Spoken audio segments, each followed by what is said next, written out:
आपले स्वागत आहे। आज निर्देशक साहेब आपल्यासोबत आलेले आहेत, दिलीपजी कोसरे। आपल्याला विस्तृत त्यांनी जे केलेले कार्य ते सांगणार। नमस्कार। नमस्कार।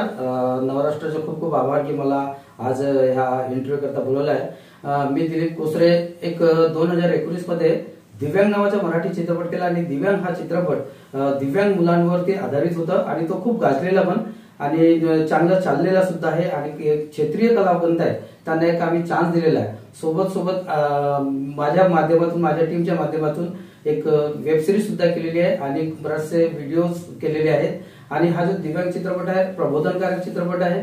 पण थोडंसं असं सांगायचं वाटतं की मराठी चित्रपटाच्या बाबतीत जे प्रेक्षक आहेत ते थोडेसे उदासीन आहेत। त्यांनी मराठी चित्रपटाला वाव द्यावं, चित्रपट बघावं, थिएटरमध्ये जाऊन बघावं, जेणेकरून दिग्दर्शक आणि निर्माता ह्या जगलं पाहिजे। हा खूप महत्त्वाचा आहे आणि आम्ही ज्या विदर्भात राहतो पूर्व विदर्भात शेवटच्या विदर्भाच्या कोपरा गोंदिया जिथे चित्रपटाच्या बाबतीत लोकांना तेवढं काही माहित नाही, तरी या मागील क्षेत्रातून गोंदिया झाडीपट्टीतून आम्ही हा दिव्यांग नावाचा चित्रपट केला आहे आणि पुढील वाटचाल आपली आणि कार्याबाबत आता काही दिवसातच आमच्या एक दोन मीटिंग झालेल्या आहेत। हिंदी चित्रपट घेऊन येतो आम्ही। ते रोड रोमिओ नावाचा चित्रपट आहे। त्या चित्रपटात खूप चांगली कथा आहे आणि पूर्ण मसाला मूवी आहे जो लोकांना आवडेल, 100% आवडेल आणि आमचा हा पहिला प्रयत्न राहील हिंदी चित्रपट करण्याचा। नमस्कार। नमस्कार।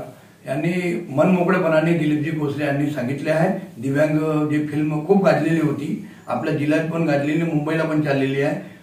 याबाबत यांचे हार्दिक आभार। सतीश पारधी, नवराष्ट्र, गोंदिया।